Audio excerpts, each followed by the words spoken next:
But just look at all those overhanging trees and laydowns on that side. I'd feel a lot more confident if I had a little 3/8 ounce skipping jig in my hand. Oh my God.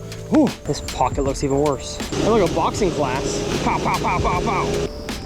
Oh, no way. Oh my gosh. I've got a fish. I've got a fish.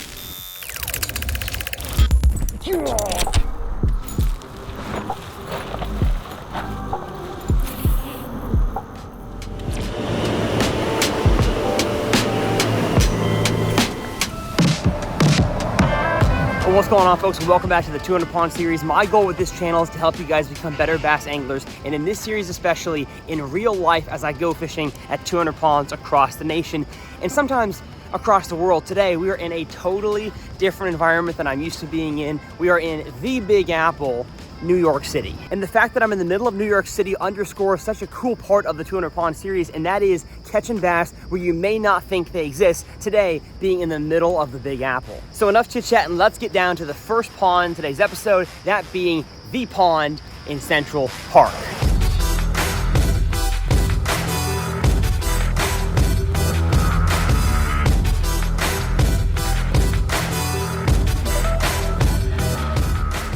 Well, first of all, y'all, sorry for the lack of a drone shot. They do not allow drone filming in Central Park, and I didn't feel like even getting close to breaking that law today. And so we're gonna use Google Earth images for our drone shots. But I honestly can't believe I'm doing this. I've heard there are bass in Central Park. There's a number of ponds all the way from the north to the south. We're starting on the south end right now, this being the pond, that's the name of it. And as far as conditions go, we have honestly a lot clearer water than I thought we'd have for the middle of New York City. It is, I mean, 2, 3, 4 foot. It's kind of low light right now, so I can't quite tell quite how clear, but it's definitely clear water. I'm standing on a rock. There's a rock right there. There's rock over there. So I'm assuming this pond has a decent amount of rock close to the shore. Don't know about what's out there. As far as bottom composition, it looks like it is mud around the rocks. Not sure about any grasses. And of course, haven't seen the forage yet, but we're gonna tie on some lures and figure it out.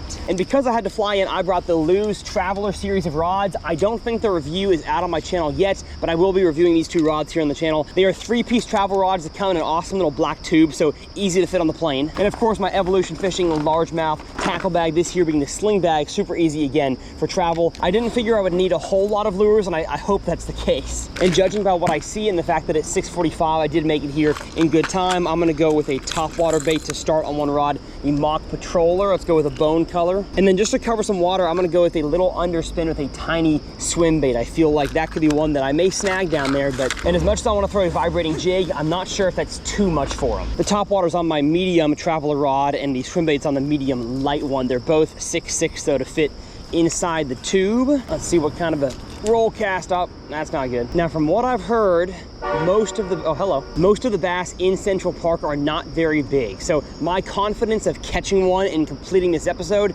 is way up here. Confidence of it being anything more than a half scoop is down here. And I don't know exactly how deep it is in the middle, so I'm not sure if a cast out there into the middle is a smart idea. Oh, no way. Oh my gosh, I've got a fish. I've got a fish. Ho, ho, ho, ho. Get in here. Get in here. Water ski him in. We are not going to give you a chance to get off, my friend. Oh, and just like that, we have a success in Central Park. Holy cow. And I can't lie, finding success catching a bass in Central Park honestly was not nearly as hard as I thought it was going to be. Just a little guy. Got to get an Instagram story with this fish, but that's our first one, and that's a success. And as usual, the Mach Patroller in a small, shallow pond gets it done with our first New York City bass. Thank you, my friend, for playing. Such a pleasure to get to know you, and we'll see you next time.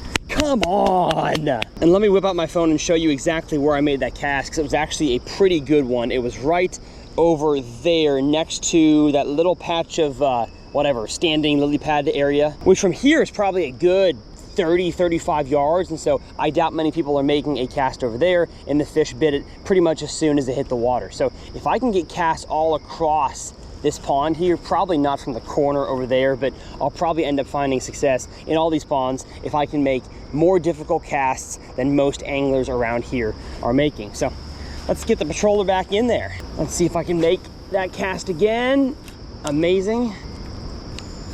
How about next to the patch on that side? Oh my goodness, what a perfect cast. Come on, come on. Probably too shallow and too much of a splash for him. Oh yes, Classic snodgrass. Even in Central Park, you are not immune from this stuff. Well, I think that's all the casts that I can make from this angle right here. Let me go to the swim bait for a few casts. First, I need to learn how fast this sinks per second. Okay, at least a foot. 1, 2, 3. Oh, I mean, it's not even 3 feet out there. Oh no, oh no, oh, I knew that was gonna happen right when I made that cast. Right when I did it, I said, Tyler, bad idea. You are not a good backwards side roll caster. Oh man. Oh, here we go. I got it. Central Park trees are weak. All right, honestly, quicker success than I thought I'd have, so very blessed to catch that first one. Let's get our rods and continue to walk. Now, like I mentioned a second ago, today's episode will consist of as many of the ponds in Central Park that I have time to fish. I am gonna call all of them Pond 134, just because we're in episode 34 of the series, and I make the rules. And because bank access is very limited at most of these ponds, I don't really have much of a chance to make a whole bunch of casts at good looking areas. So we're gonna fish as many as I can and potentially catch a smallmouth. No guarantees, but I hear 1 or 2 of these ponds have a few small jaws in it. Oh no, oh, I caught a tree branch so high. Swing. Yes, yes, yes, yes, yes. You're gonna see me get snagged a decent amount today because I'm not used to having to absolutely full power whip a spinning rod. I'm usually a big time bait caster guy, but because I had to fly here and I don't have a 3-piece bait caster rod, Lose, they should make one. Definitely giving them that recommendation. Spinny pole it is for today. I think I'm gonna make a lure change already, honestly, and that's actually gonna be taking off my patroller that just caught me one. I just looked down the bank that way and did not see a whole lot of open water close to the bank to throw a treble hook topwater, but I did see little areas that I could throw a frog. Now, this doesn't mean the patroller is going away for good, just for the next little area. Definitely gonna be doing a lot of lure switching today based on the conditions I see in front of me. In this tiny frog here, I actually put a weight inside of a small drop shot weight, which is not good for open water fishing, but for fishing over some of the little mats that I see floating on the surface, it's what you want. As always, this series is sponsored by Evolution Fishing and their awesome line of largemouth tackle bags. I had a hand in helping design these bags, and this sling is honestly a really cool bag. It has a big pocket up here for where I put my wallet and my GoPro accessories, that kind of stuff. You got outside pockets, 2 of them, and then an inside pocket that can fit 2 different 3600 size tackle boxes. I just go with one of their bags here for soft plastics and one of their ballistics trays. Fits that just nicely, and I feel like for simple pond missions, this bag here is amazing. Oh, and a water bottle holder on the bottom. First spot to try the frog, little opening here.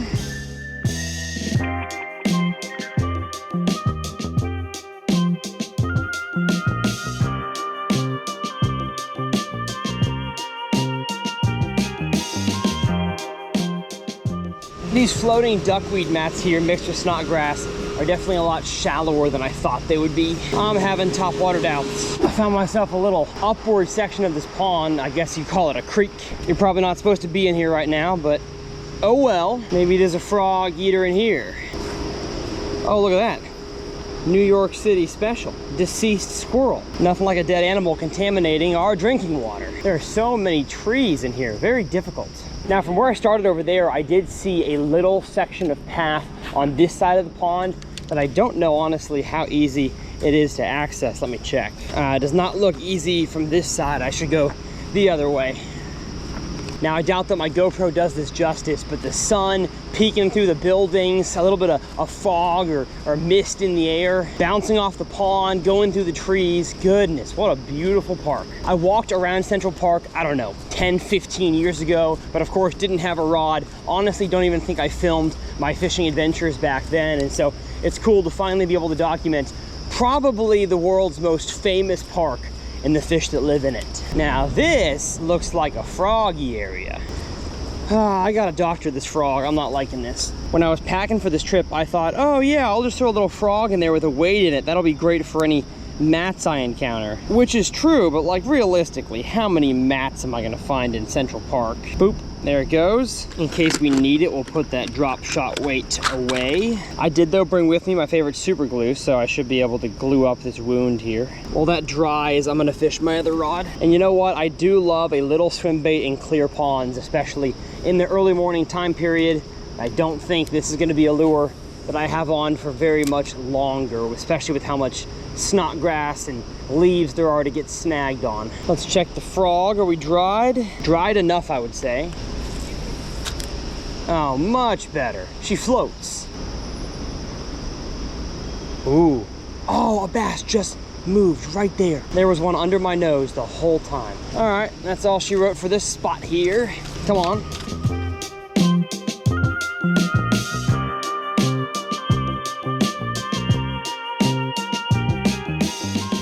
Let's make a risky cast up and over that.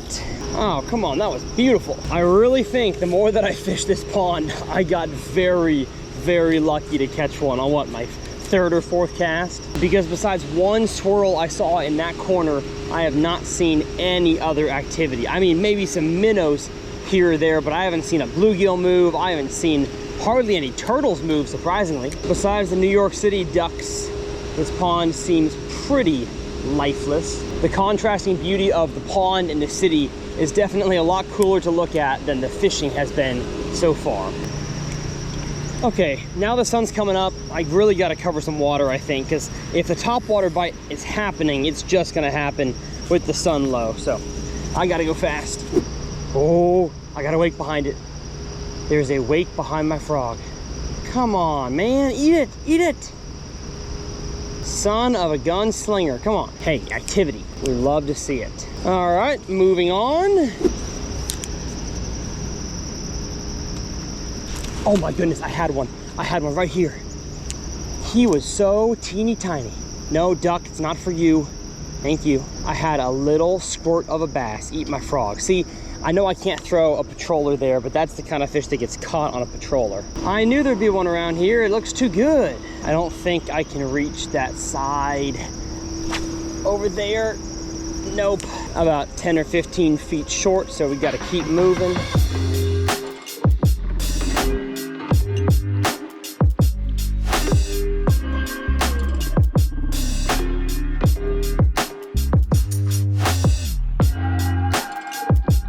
I think from here I can reach over there, but man, it is shallow. It's like 6 inches here. I need to get my frog right in that hole right there. Hopefully Taylor zoomed in on that. I worked my way over the bridge and now I'm casting back towards where I just was. That's the cypress tree I was trying to fit my frog into. And man, what a juxtaposition. Feels like Louisiana here, feels like New York, which it is, right there. Here, fishy, fishy. Or I guess in a New York accent. Hey, fishy, what you doing? That was probably bad. Feel free to roast me in the comments. It's the freaking gabagoo. Yeah, I think I'm gonna tie a drop shot on this rod. I'm not feeling the swim bait today. It is too shallow and too mucky. Uh-oh, and it looks like the Hallett Nature Sanctuary that I wanted to go walk down to get to all the laydowns on the other side is locked. So I guess back we go to the main pond. I'm gonna go to the deepest section I found, which honestly was kind of close to where I started. Get rid of the swim bait, put on a little drop shot filler worm, and get to fishing slow. The fish in there? Yes, not very many. So Yes, yes, of course. The chase is important, yes.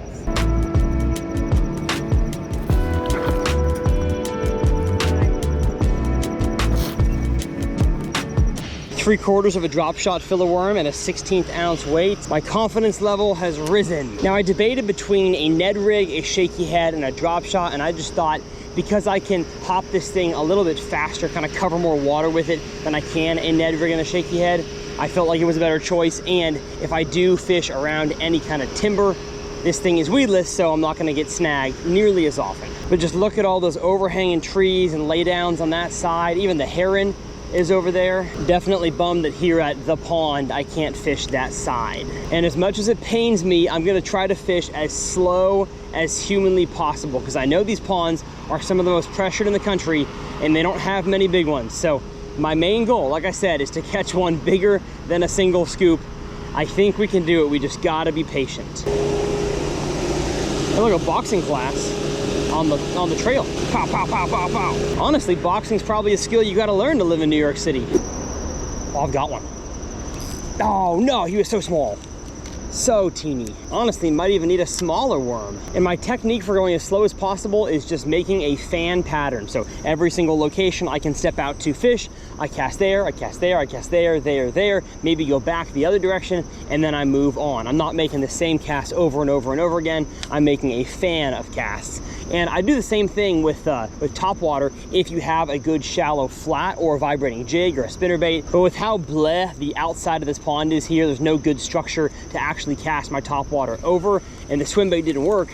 I'm just gonna make a fan pattern with the drop shot. But man, do I feel lucky that I caught one as early as I did. I think the city looked down and smiled on me and said, "Here, Tyler, a free gift of grace." Because even though I can't promise catching another fish today, one thing I can promise, I'm gonna try my hardest. Oh, all right, well, there goes that next spot. Last cast here at the pond. Well, as sad as I am to leave pond number 1, the pond, we have many more ponds to get to. Let's get to location number 2, the lake.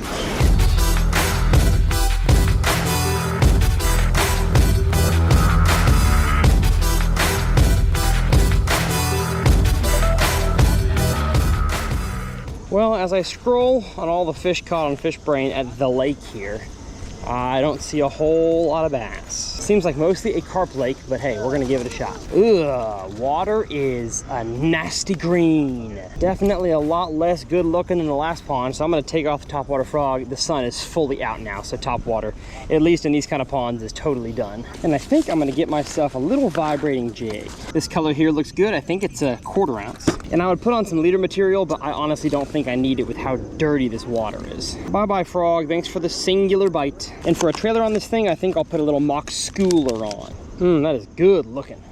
First cast at the lake.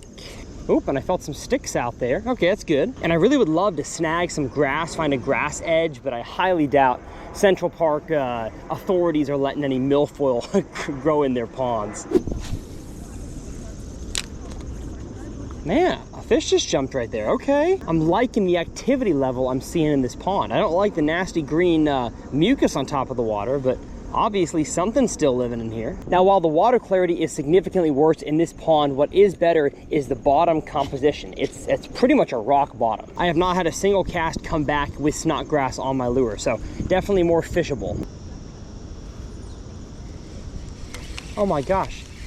I think I just witnessed a proposal. I saw a couple smiling for a photo, and then he gets down on one knee. Hey! Congrats, y'all. Thank you. Man, what a morning so far. Catching a bass, watching a live boxing class, and see a couple get to finalize their love for each other. Man, what a morning. It's not even 9 o'clock.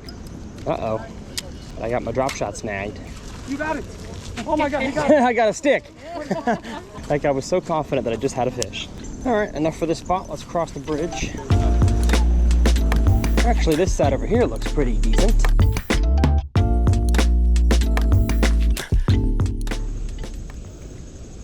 Oh, good grief, that was a bite. Show the slow motion on that again. Cool.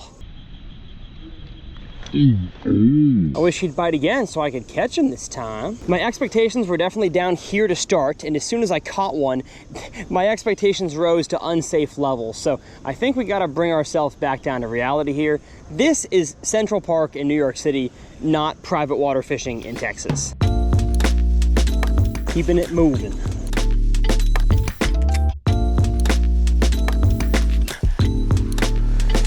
Slow going, folks.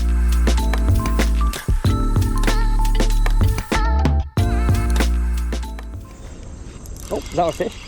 No, not a fish. I caught a tree branch. Bet that got you excited though. Hey, y'all asked me to go to tough places, all right? Don't think it gets no tougher than this. I think I can get underneath here to cast at the bridge. Bridges contain shade and usually some kind of rock from building the bridge or just other debris underneath them, especially kind of at this area and that area. Not to say like the middle of the bridge can't have anything, but I've just found that not the exact bank line, but just off the bank when I fish bridges, both in the bass boat and from the bank, is the best location. Well, nothing under the bridge. You really think there'd be a fish that wants to eat a drop shot underneath an overhanging tree. I'd feel a lot more confident if I had a little 3/8 ounce skipping jig in my hand. I can see why BFS works so well for you guys who fish really pressured, low bass population ponds, because you can cover water while also being finesse. I mean, even on a 1/4 ounce vibrating jig, I don't really think I'm being finessey. Oh my God! Oh, carp scare the daylights out of me. Yeah, I bet that's the majority of the fish in this pond. I mean, all the activity I've seen have been big splashes, and bass rarely make big splashes. Ooh, look at this spot, y'all. Bunch of lay down logs. This is for sure not a vibrating jig spot. I really wish I had a regular jig. Slippery log. Break that one off so I don't step on it. Actually, this is too slippery to really traverse anyways. Goodness. Oh, okay, we're not gonna do that. I like my shoes wet and my ankles unbroken. Ooh, parkour.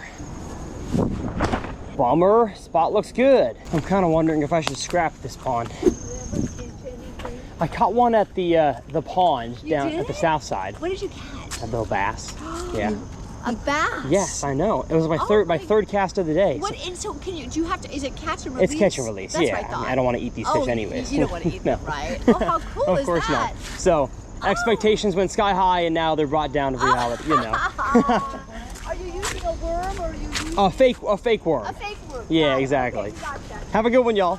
Hey, at least the news of me catching a fish is amazing the local old women of New York City. Great success.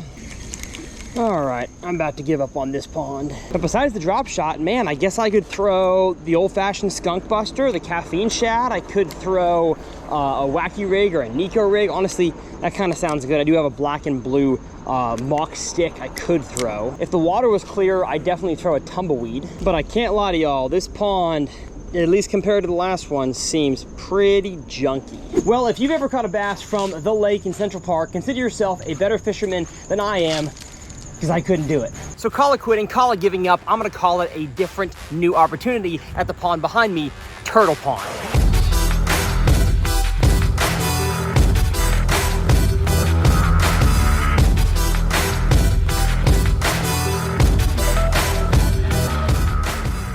Now, Turtle Pond, I believe, is the only one in the entire park that is stocked with smallmouth bass. Now, I've never also seen a picture of a large one. It's always 1/4 scoop to single scoop. And with the water looking as nasty as it is, I don't think I'm gonna catch a smallmouth, but we're gonna try. You know what though, I am gonna do a little bit of a change. I don't think I'm gonna catch any on the vibrating jig, so put that away. I'm gonna grab myself a little black tungsten football jig, a little finesse jig. I feel like having a jig is smart because I'll be able to make more precise flips closer to structure. And smallmouth love little black lures, so give that a try.